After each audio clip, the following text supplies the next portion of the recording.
നമസ്കാരം. ബോസ് സ്റ്റൈൽസിൻ്റെ പുതിയൊരു വീഡിയോയിലേക്ക് എല്ലാവർക്കും സ്വാഗതം കേട്ടോ. അപ്പോൾ നമ്മൾ താമസിക്കുന്ന റൂമിൻ്റെ ഏറ്റവും മേലത്തെ നിലയാണിത്. ഇവിടെയാണ് അവർ ഭക്ഷണം കഴിക്കാനുള്ള സെറ്റപ്പൊക്കെ ഉണ്ടാക്കിയേക്കട്ടോ. നമ്മൾ ആദ്യം ഷൂ ഒക്കെ ഊരി അതുപോലെയൊക്കെ തിരിച്ച് വെച്ച്, പിന്നെ ഇതിൻ്റെ ഉള്ളിലൊരു ചെരുപ്പുണ്ട്, അതെടുത്തിട്ടിട്ട് വേണം ഇതിൻ്റെ ഉള്ളിൽ നടക്കാനായിട്ടോ. അപ്പോൾ ഇവിടെ ഒരു ചെറിയൊരു കിച്ചൺ സെറ്റപ്പാണ്. ചെറിയൊരു ഓവൻ, പിന്നെ കുറച്ച് പ്ലേറ്റ്സ്, അങ്ങനത്തെ കുറച്ച് സാധനങ്ങളായിട്ട് കേട്ടോ. പിന്നെ ഇവിടെ ഒരു റൂമുണ്ട്. ഈ റൂമിൽ ഇവിടെ ഭക്ഷണം കഴിക്കാനുള്ളൊരു ടേബിൾ, പിന്നെ ഒരു കമ്പ്യൂട്ടർ വെച്ചിട്ടുണ്ട്. പഴയ കാലത്തെ കമ്പ്യൂട്ടർ ആണെങ്കിലും പുതിയതുപോലെ ഇരിക്കുക കേട്ടോ. അതുപോലെയാണ് മെയിൻറ്റെയിൻ ചെയ്യുന്നത്. പിന്നെ അത് യൂസ് ചെയ്യേണ്ട രീതിയൊക്കെ എഴുതിയിട്ടുണ്ട്. പിന്നെ ഇവിടെ ഒരു TV ഉണ്ട്, പിന്നെ ഒരു AC വെച്ചിട്ടുണ്ട് കേട്ടോ. അപ്പോൾ ഇതെല്ലാം നമുക്ക് യൂസ് ചെയ്യാവുന്നതാണ്. അപ്പോൾ ഞങ്ങളും ചെറിയൊരു കപ്പ് നൂഡിൽസാണ് മേടിച്ചത്. അപ്പോൾ അത് കുക്ക് ചെയ്തിട്ട് ഇവിടെ വന്നിരുന്ന് ഇത് കഴിക്കുകയാണ് കേട്ടോ. ഇനി ഇത് കഴിച്ച് കഴിഞ്ഞിട്ട് നമ്മൾ നേരെ സൈറ്റ് സീയിങ്ങിന് വേണ്ടിയിട്ട് പോവാണ്. അതാണ് പരിപാടി. ഇച്ചിരി ബുദ്ധിമുട്ടാകട്ടെ ഈ കാലൊക്കെ മടക്കി വെച്ചിരിക്കാൻ വേണ്ടിയിട്ട്. പിന്നെ വീഡിയോ എടുക്കാൻ വേണ്ടി ചുമ്മാ ഇരുന്നേ ഉള്ളൂ. ഞങ്ങളപ്പോൾ ഇന്നത്തെ പരിപാടി സെറ്റ് ഭക്ഷണം കഴിച്ച് നേരെ ഇറങ്ങി. ഇനിയിപ്പോൾ നേരെ സ്റ്റേഷനിലേക്ക് പോകാൻ നമ്മുടെ പരിപാടി ടീം ലാബ് വിസിറ്റ് കേട്ടോ. നല്ലൊരു എക്സ്പീരിയൻസ് ആയിരിക്കുമെന്ന് വിചാരിക്കുന്നു. 9 മണിക്ക് നമ്മൾ ടിക്കറ്റ് എടുത്തേക്കും. ടിക്കറ്റൊക്കെ നേരത്തെ എടുത്തു. ഇനിയിപ്പോൾ സമയത്ത് അവിടെ എത്തണം. ഓൾറെഡി 7:20 കഴിഞ്ഞു. ഇന്ന് വർക്കിംഗ് ഡേ ആയിരുന്നു, ചിലപ്പോൾ കറക്റ്റായിരിക്കും. ഇപ്പോൾ ഒരു സ്റ്റേഷനിൽ നിന്ന് ഇറങ്ങി കേട്ടോ. ഇനിയിപ്പോൾ അടുത്ത ലൈനിൽ മാറിക്കാണ്. അപ്പോൾ രാവിലെ ഇന്ന് വർക്കിംഗ് ഡേ ആവും. സ്കൂളൊക്കെ ഉണ്ട്, അതുകൊണ്ട് ഇഷ്ടംപോലെ പിള്ളേരുണ്ട് അതിനകത്തേക്ക്. രാവിലേക്കായിരുന്നു ഇവരെങ്ങനെ ട്രെയിനൊക്കെ കറക്റ്റായിട്ട് മാറിക്കായി പോകും. ഇവരിതൊക്കെ ചെറുതിലെ പോലെ ട്രെയിൻ ചെയ്ത് വെച്ചേക്കുക. ഇതൊക്കെയാണ് ഇവർ ആദ്യം സ്കൂളിൽ പഠിപ്പിക്കുന്നത്. ഇവർ ചെറുതിലെ മുതൽ ട്രെയിൻ ചെയ്യുന്ന ഡിസിപ്ലിൻ്റെ കാര്യം പറയാതിരിക്കാൻ വയ്യ കേട്ടോ. ഇത് കണ്ടു, ഇപ്പോൾ ഇതൊരു ഒഴിഞ്ഞ എസ്കലേറ്ററാണ്, അധികം തിരക്കൊന്നുമില്ല. അപ്പോൾ എസ്കലേറ്ററിൽ നിന്ന് പോകുന്നവരുമുണ്ട്, പെട്ടെന്ന് നടന്ന് നീങ്ങി പോകുന്നവരുമുണ്ട്. അപ്പോൾ നിന്ന് പോകുന്നവർക്ക് വേണ്ടിയിട്ടാണ് ലെഫ്റ്റ് സൈഡിലോട്ട് അവർ ഒതുങ്ങി നിന്ന് കൊടുക്കണം. റൈറ്റ് സൈഡ് ഒഴിച്ചിട്ടിരിക്കുന്നത് സ്പീഡിൽ നടന്ന് കയറി പോകാൻ വേണ്ടിയിട്ടുള്ളവർക്കാണ്. ഇത് എത്ര തിരക്കാണെങ്കിലും തിരക്കില്ലെങ്കിലും ഇവരിത് ഫോളോ ചെയ്തുകൊണ്ടിരിക്കും കേട്ടോ. അതുപോലെ തന്നെയാണ് നമ്മൾ ഈ സ്റ്റെപ്സ് കയറുമ്പോഴും ഇറങ്ങുമ്പോഴും. ഇത് കണ്ടു, ഇപ്പോൾ ഈ റൈറ്റ് സൈഡിലുള്ള ഈ ചെറിയ ഗ്യാപ്പ് ഇറങ്ങി വരാൻ വേണ്ടിയിട്ടുള്ളവർ ഒഴിച്ചിട്ടിരിക്കുകയാണ്. ഇത് എപ്പോഴും തിരക്കുണ്ടെങ്കിലും ഇല്ലെങ്കിലൊക്കെ ഇവരിത് ഫോളോ ചെയ്യും. അത് നമ്മൾ ടീം സ്ലാബിൻ്റെ ഫ്രണ്ടിൽ വന്ന് ഇറങ്ങിയിട്ട് ഒരു കണക്കിന് 8:30 കഴിഞ്ഞു. 8:30 റിപ്പോർട്ട് ചെയ്യാനാണ് നമ്മുടെ അടുത്ത് പറഞ്ഞത്. അവിടെ വലിയൊരു ക്യൂ പെട്രോളിൽ നിൽക്കുമ്പോഴൊക്കെ ഉണ്ടായിരുന്നു. ഇനിയിപ്പോൾ കുറച്ച് എന്നിട്ട് പറയുന്നറിയില്ല. നോക്കാം, ഒരുപാട് പേര് വരുന്നുണ്ട്. നമ്മുടെ ഏരിയയിൽ ഇന്ന് ഇത്തിരി തണുപ്പ് കുറവായിരുന്നു, പക്ഷെ ഇവിടെ നല്ല തണുപ്പുണ്ട് ഇപ്പോൾ. അപ്പോൾ ഈ കാണുന്നതാണ് ടീം സ്ലാബിൻ്റെ കോമ്പൗണ്ട് കേട്ടോ. വലിയൊരു കോമ്പൗണ്ട്, വലിയൊരു ബിൽഡിംഗ് ഒക്കെയാണ് കേട്ടോ. എന്തൊക്കെയാണ് ഇതിനകത്ത് ഒരുക്കി വെച്ചിരിക്കുന്നത് നമുക്ക് കണ്ടു തന്നെ അറിയാം. ടിക്കറ്റ് എടുത്ത ടൈം സ്ലോട്ട് വെച്ചിട്ടാണ് ആൾക്കാർ കയറ്റുന്നത്. ഇവിടെ കുറേ ആൾക്കാർ ഇപ്പോൾ വെയിറ്റ് ചെയ്യുന്നുണ്ട്. കുറേ ആൾക്കാർ ക്യൂവിൽ. അപ്പോൾ അതാ നമ്മളുടെ ടിക്കറ്റൊക്കെ ചെക്ക് ചെയ്തു. നമ്മുടെ ടൈം സ്ലോട്ട് ഇതായത് കാരണം കൊണ്ടിട്ട് നമ്മുടെ അടുത്ത് കയറി പൊക്കോളാൻ പറഞ്ഞു. നമ്മളിത് ഇപ്പോൾ ആ ക്യൂവിലോട്ട് നടന്ന് പോവാം കേട്ടോ. ഇതിനകത്ത് പറഞ്ഞാൽ നമ്മൾ നേരത്തെ ഓൺലൈനിൽ ടിക്കറ്റ് എടുക്കുന്നുണ്ട്. അപ്പോൾ ഒരു സ്ലോട്ടായിട്ട് കൊടുക്കും. അധികം തിരക്കുണ്ടാവില്ല നേരത്തെ രാവിലത്തെ സ്ലോട്ട് ആൾക്കാർ എടുക്കുന്നത്. പക്ഷേ തന്നെ ഇവിടെ നല്ല തിരക്കുണ്ട്. പിന്നെ ഇവിടെ സൈഡിൽ ചെറിയ കഫേ ഒക്കെ ഉണ്ട് കേട്ടോ. പക്ഷെ ഇപ്പോൾ ഒന്നും ഓപ്പൺ ആയിട്ടില്ല. ഓപ്പൺ ആകാനുള്ള സമയം ആവണേ ഉള്ളൂ. 5 മണി വരെ എങ്ങനെ ഉണ്ടെന്നാണ് അല്ലേ. അപ്പോൾ ആ സമയത്തിനുള്ളിൽ വന്നാൽ നമുക്ക് എടുക്കാം. ഇവർക്ക് തന്നെ സൈറ്റ് ഉണ്ട്, അതിനകത്ത് നിന്ന് വേണം ഈ ടിക്കറ്റ് എല്ലാം എടുക്കാനായിട്ട്. ഇവർക്ക് ക്ലൂക്കിൽ നിന്ന് നമുക്ക് ടിക്കറ്റ് എല്ലാം എടുക്കാൻ വേണ്ടി പറ്റും. അപ്പോൾ ഉള്ളിലധികം ക്രൗഡഡ് ആവാതിരിക്കാൻ വേണ്ടിയിട്ട് അവർ ബാച്ച് വൈസ് ആയിട്ട് ഇതിനകത്ത് കയറ്റുന്നത്. പിന്നെ ഓരോ ബാച്ച് കയറ്റുമ്പോഴും ചെറിയൊരു ഇൻട്രോ അവർ കൊടുക്കുന്നുണ്ട്, എന്തൊക്കെയാണ് ഇതിനകത്ത് എക്സ്പെക്റ്റ് ചെയ്യാനായിട്ടുള്ളതെന്നുള്ളത്. അപ്പോൾ ഈ ടീം സ്ലാബ് പ്ലാനറ്റ് എന്ന് പറഞ്ഞാൽ ശരിക്കും ഒരു ഡിജിറ്റൽ ആർട്ട് മ്യൂസിയമാണ്. അപ്പോൾ ആ തരത്തിലുള്ള കാര്യങ്ങളാണ് നമ്മൾ ഇതിനകത്ത് നിന്ന് എക്സ്പെക്റ്റ് ചെയ്യേണ്ടത് കേട്ടോ. അപ്പോൾ ഈ ടീം സ്ലാബ് പ്ലാനറ്റിനെ അവർ 4ആയിട്ട് തിരിച്ചിട്ടുണ്ട് കേട്ടോ. വാട്ടർ, ഫോറസ്റ്റ്, പിന്നെ ഓപ്പൺ എയർ, ഗാർഡൻ. അപ്പോൾ അതെല്ലാമാണ് നമ്മൾ എക്സ്പീരിയൻസ് ചെയ്യാൻ വേണ്ടി പോകുന്നത്. അതുകൂടാണ്ട് ഇവിടെ ലോക്കർ ഫെസിലിറ്റി അവൈലബിൾ ആണ്. നിങ്ങളുടെ ചെറിയ ബാഗും ഷൂസെല്ലാം അതിനകത്ത് വെക്കാവുന്നതാണ് കേട്ടോ. അങ്ങനെ അതുപോലെ നമ്മുടെ ഷൂസൊക്കെ ഊരി വെച്ചിട്ട് നമ്മളിപ്പോൾ അവർ ഗൈഡ് ചെയ്യുന്ന ഒരു വഴിയിലൂടെ നടക്കുകയാണ് കേട്ടോ.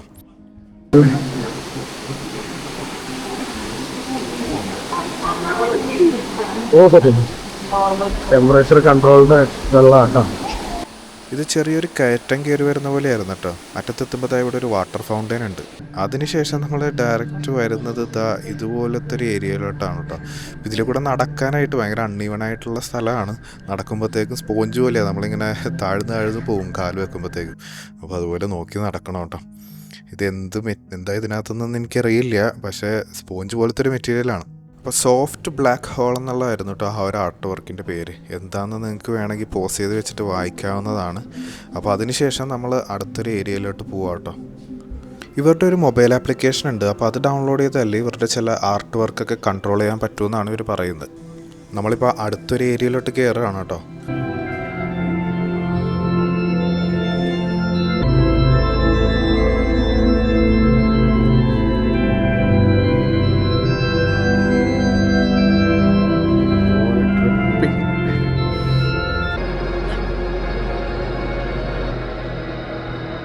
ഇത് കംപ്ലീറ്റ് ഒരു LED സ്ട്രിപ്പ് ലൈറ്റ് വെച്ചിട്ട് ചെയ്തിരിക്കുക കേട്ടോ. അതിൻ്റെ ഇടയിലൊക്കെ മിറേഴ്സും ഉണ്ട്. അപ്പോൾ നമുക്കിതിങ്ങനെ ഭയങ്കര ഡെപ്ത് തോന്നിക്കുന്ന ഒരു ആർട്ട് വർക്ക്.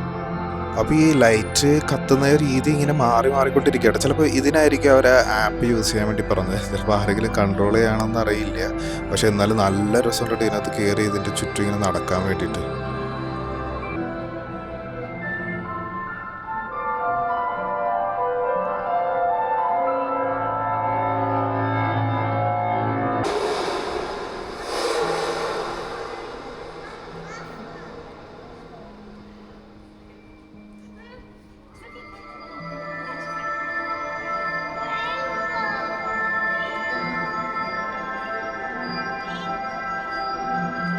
അപ്പോൾ കുറച്ച് നേരം ഇതിനകത്ത് ടൈം സ്പെൻഡ് ചെയ്ത് നമ്മൾ അടുത്ത സ്ഥലത്തേക്ക് പോകാം കേട്ടോ. അപ്പോൾ ഇപ്പം നമ്മൾ കയറിയ സ്ഥലമാണ് ദ ഇൻഫിനിറ്റ് ക്രിസ്റ്റൽ യൂണിവേഴ്സ്. അപ്പോൾ അതെന്തായാലും ഒരു അടിപൊളി പരിപാടിയായിരുന്നു കേട്ടോ. ഇപ്പോൾ അതിന് ശേഷം പാൻ്റ് എല്ലാം കയറ്റി വെക്കാനായിട്ടുള്ളൊരു ഇൻസ്ട്രക്ഷൻ ഉണ്ടായിരുന്നു. അപ്പോൾ അതിനർത്ഥം നമ്മളെന്തോ വെള്ളത്തിൻ്റെ പരിപാടിക്കാണ് പോകുന്നതെന്നുള്ളതാണ്. അപ്പോൾ അടുത്ത സ്ഥലത്തേക്ക് പോവാം കേട്ടോ. കംപ്ലീറ്റ് ഇരുട്ടാണ്. താഴെ മുഴുവൻ വെള്ള കളറിലെ വെള്ളമായിരുന്നു കേട്ടോ. അപ്പോൾ ഇത് നമ്മൾ വലിയൊരു ഹോളിലോട്ടാണ് ഇപ്പോൾ വന്ന് കയറിയിരിക്കുന്നത്.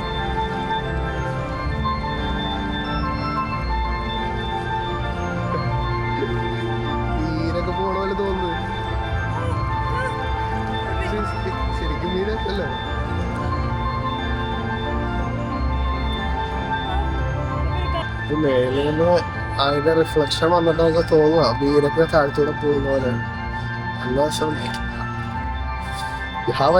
വൺറടിച്ച് നിൽക്കാട്ടെ എന്താ സംഭവിക്കുന്നത് അറിയില്ല.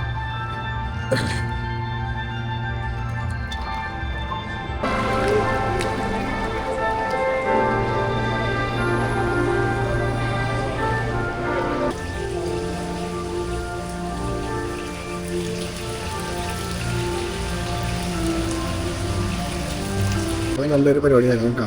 ഒരു വെള്ളത്തിലെ പരിപാടി കഴിയുമ്പോൾ പോയിട്ട് അതുപോലെയായിട്ട് ആൾക്കാർ എന്നിട്ട് നമ്മൾ കാല് തുടച്ച് വൃത്തിയാക്കിയിട്ട് വെള്ളമൊക്കെ കളഞ്ഞിട്ട് അടുത്ത സ്ഥലത്തേക്ക് പോവാൻ.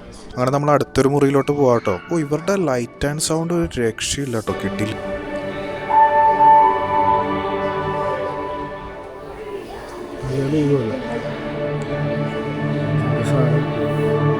പ്ലാസ്റ്റിക്കിന്റെ ബോളാന്ന് തോന്നുന്നു കേട്ടോ. ഇങ്ങനെ കറങ്ങിയെടുക്ക വലിച്ചാലൊക്കെ ഇത് മാറും പൊസിഷൻ.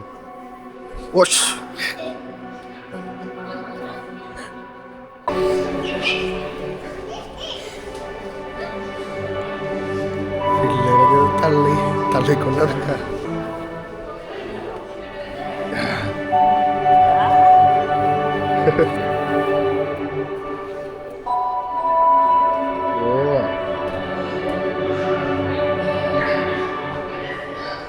താഴെ മാത്രമല്ല മേലേക്ക്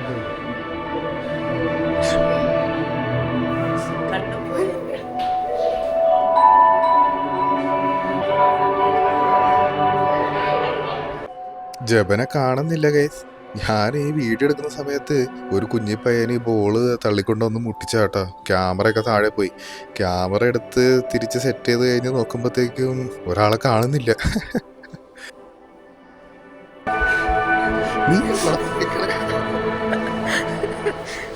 ഒരു ബോൾ വന്ന് എന്നെ ഇടിച്ച പിന്നെ എന്നെ കണ്ടില്ല. പിന്നെ ഇവിടെ നോക്കിട്ട് കാണാൻ പറ്റില്ല.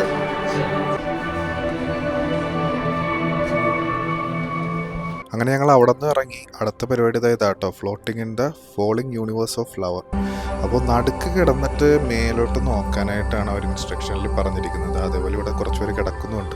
ഓ ഇത് കിട്ടില്ല. ഇത് ശരിക്കും നമ്മളിങ്ങനെ കിടക്കുമ്പോഴത്തേക്കും ഈ ഇതളുകൾ ഇങ്ങനെ നമ്മളുടെ മുഖത്ത് വന്ന് വീഴുന്ന പോലെ അത് കണ്ടിന്യൂസ് ആയിട്ട് ഇങ്ങനെ വീണുകൊണ്ടിരിക്കുകയാണ് കേട്ടോ. നല്ല രസമുണ്ട് കാണാനായിട്ട്. ഇവിടെ നിലത്ത് കിടന്നിട്ട് അതിന്റെ സെന്ററിൽ കിടന്നിട്ട് നമ്മള് മേലോട്ട് നോക്കിട്ട് ആർട്ട് വർക്ക് കാണുന്നുണ്ടോ, അത് ആൾക്കാർ ചെയ്യും. അങ്ങനെ ഞങ്ങൾ ആ റൂമിൽ നിന്ന് പുറത്തിറങ്ങി അടുത്ത ഏരിയയിലോട്ട് പോകാം കേട്ടോ. അടുത്ത ഏരിയ എന്ന് പറയുന്നത് ഗാർഡൻ ആണെന്നാണ് എനിക്ക് തോന്നുന്നത്. ഇതാ കാരണം ഇവിടെ കുറേ ഓർക്കിഡൊക്കെ ഇങ്ങനെ തൂങ്ങി കിടക്കുന്നുണ്ട്. അപ്പോൾ ഇതിൻ്റെ ഇടയിൽ കൂടെയൊക്കെ ആൾക്കാർ നടക്കുന്നൊക്കെ ഉണ്ട് കേട്ടോ. എനിക്ക് തോന്നുന്നു ഇത് അവർ ഇൻസ്ട്രക്ഷനിൽ പറഞ്ഞ പോലെ ഇതിങ്ങനെ പൊങ്ങി താഴ്ന്നുകൊണ്ടിരിക്കും. അപ്പോൾ ഇത് പൊങ്ങുന്ന സമയത്ത് നമ്മൾ ആ ഒരു ഏരിയ ക്രോസ് ചെയ്ത് അടുത്ത ഏരിയയിലോട്ട് പോകണം, അങ്ങനെയാണ് അവരവിടെ പറഞ്ഞിരിക്കുന്നത്. അപ്പോൾ ക്ലോസ് ചെയ്യുമ്പോഴത്തേക്ക് നമ്മളവിടെ നിൽക്കണം, പിന്നെ നമ്മൾ ഇതിനകത്ത് ടച്ച് ചെയ്യാനൊന്നും പാടില്ല. അങ്ങനെ കുറച്ച് ഇൻസ്ട്രക്ഷൻസ് അവർ ആദ്യമേ തന്നായിരുന്നു കേട്ടോ.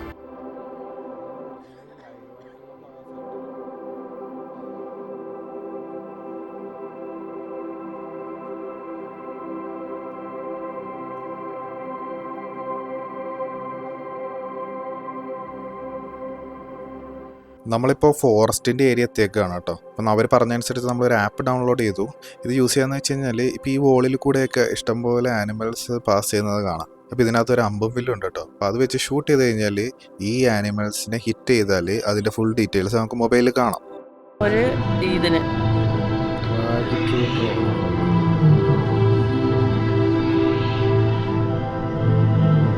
എനിക്കെന്തിനാ കിട്ടി. അപ്പോൾ എനിക്ക് മനസ്സിലായത് എന്താണെന്ന് വെച്ചാൽ ഇതെല്ലാം ഈ ഭൂമിയിൽ വർഷങ്ങൾക്ക് മുന്നേ ജീവിച്ചിരുന്ന, അതായത് എക്സ്റ്റിങ്ക്റ്റ് ആയിപ്പോയ ആനിമൽസിനെയാണ് ഇവർ ഇവിടെ കാണിച്ചിരിക്കുന്നത് കേട്ടോ. അപ്പോൾ ഒരുപാട് പേര് ഈ മൊബൈൽ ആപ്ലിക്കേഷൻ വെച്ചിട്ട് ഈ ആനിമൽസിനെ പിടിക്കാൻ വേണ്ടി നടക്കുന്നുണ്ട് കേട്ടോ. അപ്പോൾ കുട്ടികൾക്കൊക്കെ ഭയങ്കര ഇൻട്രസ്റ്റ് ആയിരിക്കും, കാരണം അവർ പറയുന്നത് എത്രയോ 100ഓളം സ്പീഷീസ് ഇതിനകത്ത് ഉണ്ട്. അപ്പോൾ അതിനെല്ലാത്തിനെയും കളക്ട് ചെയ്ത് കഴിഞ്ഞാൽ ഗിഫ്റ്റ് ഒന്നും ഉണ്ടോയെന്ന് എനിക്കറിയില്ല, പക്ഷെ എന്നാലും എന്തോ പോയിൻറ്റ്സ് എന്തോ ഉണ്ട്. അപ്പോൾ അതിന് വേണ്ടിയിട്ട് ഇവരെല്ലാം പുറകെ അടക്കാം കേട്ടോ. ഈ അമ്പേനെ വല്ലെടുത്തോട്ടാണല്ലോ എന്റെ തെറ്റാ, ഞാനാ പറഞ്ഞ പിള്ളേർക്ക് വേണ്ടി ആഹാ സൂപ്പർ. ഇതിന്റെ പറയുമ്പോഴേ ആപ്ലിക്കേഷൻ പഠിച്ചിട്ട് അവസാനം ഒരു വെള്ളച്ചാട്ടത്തിന് എടുത്തിട്ടാ.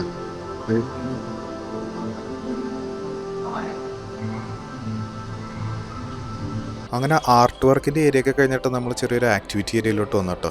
ആക്ടിവിറ്റി ഏരിയ എന്ന് പറഞ്ഞാൽ നമ്മളുടെ റെഗുലർ ആയിട്ടുള്ള കുറച്ച് ആക്ടിവിറ്റീസ് തന്നെ, പക്ഷേ ഇവരുടെ ലൈറ്റ് ആൻഡ് സൗണ്ട് ഒക്കെ വെച്ചിട്ട് ഇവർ ഇത് ഭയങ്കര എക്സൈറ്റിംഗ് ആക്കിയിരിക്കുന്നു കേട്ടോ. ഞാൻ അവിടെ ഇതൊന്നും കൂടെ പറഞ്ഞിട്ടുണ്ട്, ഞങ്ങൾ രണ്ടുപേരോടെ കയറിയിട്ട് ഇപ്പം മേലെ നിന്ന് സ്ലൈഡ് ചെയ്ത് പോകും. ദിവസം ഉണ്ടാകും. താഴത്ത് വരുമ്പോഴത്തേക്ക് കുറേ ഇലുമിനേഷനൊക്കെ ഉണ്ട്.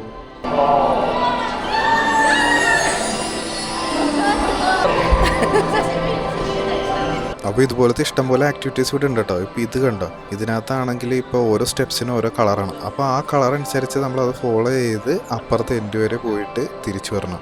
അതാണ് ഈ പരിപാടി. ഞങ്ങൾ ഇതിനകത്തൊക്കെ കയറി കേട്ടോ, പക്ഷേ ഇതിനകത്തൊക്കെ കയറുമ്പോൾ നമ്മൾ ക്യാമറ മാറ്റി വെക്കണം, കാരണം സേഫ്റ്റി പർപ്പസിനായിട്ട്. അപ്പോൾ ഇതാണ് കേട്ടോ അടുത്ത ടാസ്ക്. ഇത് ഈ കൂണിൽ കൂടി ഇങ്ങനെ ചവിട്ടി ചവിട്ടി പോകണം. ഒരേ കളറുള്ള കൂണ് തന്നെ ഫോളോ ചെയ്ത് അപ്പുറത്തെ അറ്റത്ത് എത്തണം. അപ്പോഴത്തേക്കും നല്ലൊരു ഇലുമിനേഷനൊക്കെ കാണാം ഇവിടെ കേട്ടോ ലൈറ്റിൻ്റെ. അങ്ങനെ ഒരുപാട് ആക്ടിവിറ്റീസ് ഉണ്ട് കേട്ടോ ഇവിടെ. പിന്നെ ചെറിയ ചെറിയ ഗെയിംസ് ഉണ്ട്. ഇപ്പോൾ ഇത് കണ്ടോ, നമുക്ക് ഇതൊരു ടേബിളാണ്. ആ ടേബിളിൻ്റെ മേലെ കുറച്ച് ഒബ്ജക്ട്സ് വെച്ചിട്ടുണ്ട്. അപ്പോൾ അത് വെച്ചിട്ട് ഇതിനകത്ത് ഡിസ്പ്ലേ ആവുന്ന സാധനങ്ങളൊക്കെ നമുക്ക് ഇങ്ങനെ തട്ടിയൊക്കെ തെറിപ്പിക്കാം. പിന്നെ അത് കൂടാണ്ട് ഇവിടെ ഒരു വാളുണ്ട്. അവിടെ അപ്പോഴത്തേക്കും നമുക്ക് ഒരു ഒബ്ജക്റ്റ് തന്നിട്ടുണ്ട് കയ്യിൽ. അത് വെച്ചിട്ട് ഇങ്ങനെ തട്ടുമ്പോഴത്തേക്കും അത് നമ്മളുടെ ഡയറക്ഷനിലോട്ടൊക്കെ വരും. നമ്മുടെ ബാഗെല്ലാം നമ്മളിവിടെ വെച്ചിട്ടായിട്ട് പോകും. അതാകുമ്പോഴത്തേക്കും ബാഗ് പോയിട്ട് വരുന്നവർക്ക് ടൗൺസുകളൊന്നും വേണ്ട, ആവശ്യത്തിന് സ്ഥലമുണ്ടോ വെക്കാൻ. അപ്പോൾ ഈ ടീംസ് ലാബ് പ്ലാനറ്റ് ടോക്കിയോയിൽ മാത്രമല്ല ആയിട്ടുള്ളത്, ജപ്പാനിലെ പല ഫേമസ് സിറ്റീസിലുമായിട്ടും ഉണ്ട്. അപ്പോൾ ഏതെങ്കിലും ഒരു സ്ഥലത്തുനിന്ന് ഇതൊരു പ്രാവശ്യമെങ്കിലും എക്സ്പീരിയൻസ് ചെയ്യുന്നത് ഞാൻ റെക്കമെൻഡ് ചെയ്യട്ടെ എന്തായാലും.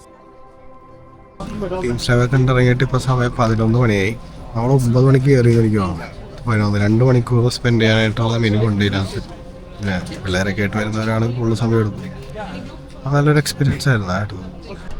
അങ്ങനെ നമ്മൾ ടീംസ് ലാബിൽ നിന്നൊക്കെ ഇറങ്ങി അടുത്ത ട്രെയിൻ പിടിച്ചിട്ട് നേരെ ടക്കേഷിറ്റ സ്ട്രീറ്റിലോട്ടാണ് പോകുന്നത് കേട്ടോ. അപ്പോൾ നമുക്കിന്ന് 2 സ്ഥലത്തും കൂടെ പോകാനുണ്ട്. ഒന്ന് ഈ സ്ട്രീറ്റും മറ്റേത് മെയ്ജി ടെമ്പിളും. മെയ്ജി ടെമ്പിൾ വളരെ വലിയൊരു ടെമ്പിളാണ് കേട്ടോ. അപ്പോൾ ഈ 2 സ്ഥലത്തേക്കാണ് നമ്മൾ അടുത്തായിട്ട് പോകുന്നത് കേട്ടോ. അവളങ്ങനെ അവളെ അടുത്തൊരു സ്പോട്ടിലോട്ട് വന്നേക്കാണ്. ഇതാണ് ടക്കേഷി സ്ട്രീറ്റ്. ഇത് ഷോപ്പിംഗ് സ്ട്രീറ്റ്, ഫുഡ്, അങ്ങനെ പല കാര്യങ്ങളുണ്ടെന്നായിട്ട് നമുക്കിനി അവിടെ ഒന്ന് കറങ്ങണം. ഞങ്ങൾ 2 ട്രെയിൻ മാറി കയറിയിട്ടാണ് ഇവിടെ എത്തുന്നത്. അപ്പോൾ നമുക്ക് ആ സ്ട്രീറ്റിലുള്ളത്. അപ്പോൾ ഈ ടക്കേഷിറ്റ സ്ട്രീറ്റ് എന്ന് പറയുന്നത് ഏകദേശം ഒരു 350-400 മീറ്ററോളം ഒറ്റ സ്ട്രെച്ചിൽ കിടക്കുന്ന ഒരു ഷോപ്പിംഗ് സ്ട്രീറ്റാണ് കേട്ടോ. ഏകദേശം നമ്മളുടെ ബാംഗ്ലൂർ സ്ട്രീറ്റൊക്കെ പോലെ അപ്പോൾ ഇവിടുത്തെ ഒരു മെയിൻ പ്രത്യേകത എന്ന് പറഞ്ഞു കഴിഞ്ഞാൽ ഫാഷനാണ് കേട്ടോ. പലതരത്തിലുള്ള ഡ്രസ്സ്, ഷൂസ്, അതിൻ്റെയൊക്കെ ഒരുപാട് പ്രീമിയം കടകളുണ്ട്. അതുപോലെ തന്നെ ബഡ്ജറ്റ് ഫ്രണ്ട്ലി കടകളുണ്ട്. പിന്നെ ഫുഡ് എക്സ്പ്ലോർ ചെയ്യാൻ താല്പര്യമുള്ളവർക്ക് അങ്ങനെ കുറേ ഓപ്ഷൻസ് ഇതിനകത്തുണ്ട് കേട്ടോ. ഈവൻ റെസ്റ്റോറൻറ്റ്സും ഉണ്ട്, നിങ്ങൾക്ക് ചെറിയ ചെറിയ ഫുഡ് ജോയിൻറ്റ്സ് പോലത്തെ സ്ഥലങ്ങളും ഉണ്ട് കേട്ടോ. അപ്പം നമുക്ക് എന്തായാലും ഈ സ്ട്രീറ്റ് ഒന്ന് ചുറ്റി നടന്ന് കാണാം.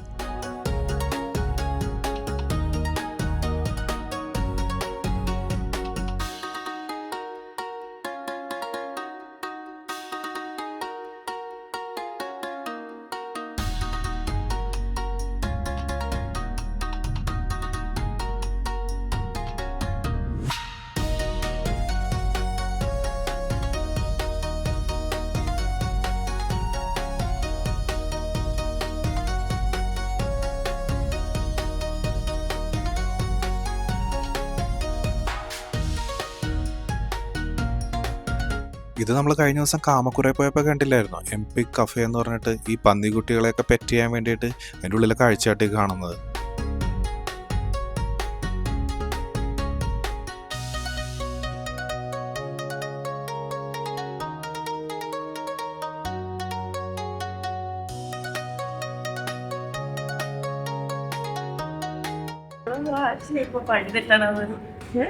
എന്താണെന്നറിയില്ല, ഈ ജപ്പാനിൽ വന്നിട്ട് ഞാൻ മാപ്പ് നോക്കുമ്പോഴൊക്കെ വഴി തെറ്റുക. നേരെ മറിച്ച് വീട്ടിലോട്ട് പോകുന്ന വഴി വരെ തെറ്റിച്ച് പറയുന്ന ഇവൾക്കാണെങ്കിൽ ഇവിടെ വന്നിട്ട് പറയുന്ന വഴികളെല്ലാം കറക്റ്റ്. അതുകൊണ്ടിട്ട് ഈ ട്രിപ്പിൻ്റെ ഐശ്വര്യം ആവണി എന്നുള്ളൊരു ടൈറ്റിൽ നിങ്ങൾ എവിടെയെങ്കിലും കാണുകയാണെങ്കിൽ അത് മനസ്സറിഞ്ഞിട്ടാണെന്ന് വിചാരിച്ചാൽ മതി. അങ്ങനെ വഴി നമ്മൾ ഏകദേശം സോർട്ട് ചെയ്തു കേട്ടോ. കാരണം എന്താ വെച്ചാൽ ഈ സ്ട്രീറ്റിൻ്റെ ഓപ്പോസിറ്റ് സൈഡിലാണ് മെയ്ജി ടെമ്പിൾ. അപ്പോൾ അങ്ങോട്ട് നടക്കുന്ന കാഴ്ചയാണ് നിങ്ങൾ കണ്ടുകൊണ്ടിരിക്കുന്നത് കേട്ടോ.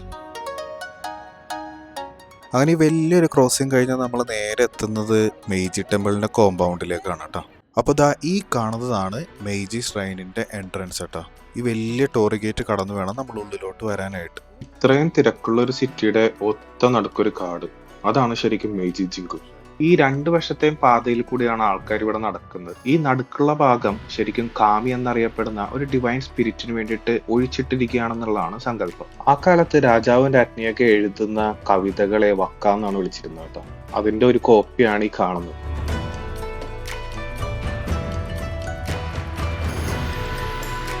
1867 ജപ്പാന്റെ ചക്രവർത്തിയായിരുന്ന മെയ്ജിക്ക് വേണ്ടിയിട്ടും അതുപോലെ തന്നെ അദ്ദേഹത്തിന്റെ ഭാര്യയായിരുന്ന ഷോഗന് വേണ്ടിയിട്ടും പണിയെടുപ്പിച്ചൊരു ക്ഷേത്രമാണ് ഈ മെയ്ജി ജിങ്കു. ശരിക്കും ഷോഗണേറ്റിന്റെ കാലഘട്ടത്തില് ഏകദേശം 200 വർഷത്തോളം ജപ്പാൻ പുറം ലോകമായിട്ട് ഒരു ബന്ധവും ഇല്ലാതെ അടച്ചിട്ടിരുന്നു.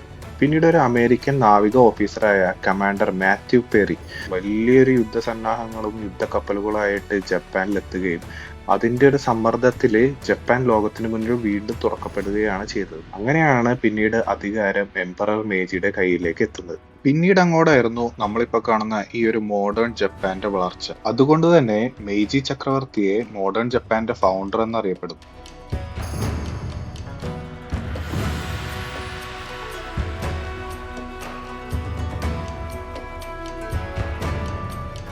പിന്നെ ഞങ്ങളിവിടെ കണ്ട മറ്റൊരു കാര്യം, ഇവിടെ നമ്മളുടെ പ്രാർത്ഥനകള് അവർ തരുന്നൊരു പേപ്പറിൽ എഴുതിയിട്ട് ഇവിടെ ഒരു ഭണ്ഡാരപ്പെട്ടി പോലെ ഉണ്ട് കേട്ടോ, അതിനകത്ത് ഇടാവുന്നതാണ്. എന്നിട്ട് ഇതിന്റെ പുരോഹിതന്മാര് ഇതെല്ലാം കൂടെ കളക്ട് ചെയ്തിട്ട് പ്രാർത്ഥന നടക്കുന്ന സമയത്ത് ഇതെല്ലാം അൽത്താരയുടെ മുന്നിൽ കൊണ്ട് വെക്കും.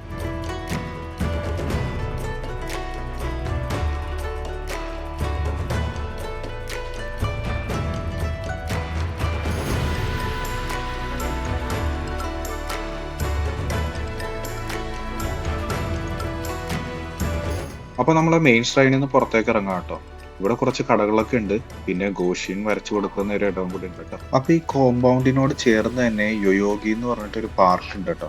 അപ്പൊ നമ്മൾ അങ്ങോട്ടേക്ക് പോവാണ്. നമുക്ക് എന്തായാലും ധാരാളം സമയമുണ്ട്, കാരണം രാത്രി 9 മണിക്കാട്ടോ നമുക്ക് ബസ്.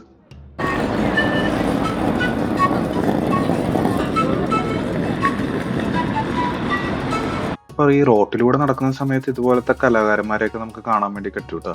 ഞങ്ങൾ അങ്ങനെ യോഗി പാർക്കിലെത്തി. ഇനി നമ്മൾ കുറച്ചു നേരം ഇവിടെ ഇരിക്കാൻ വേണ്ടി പോവാണ്.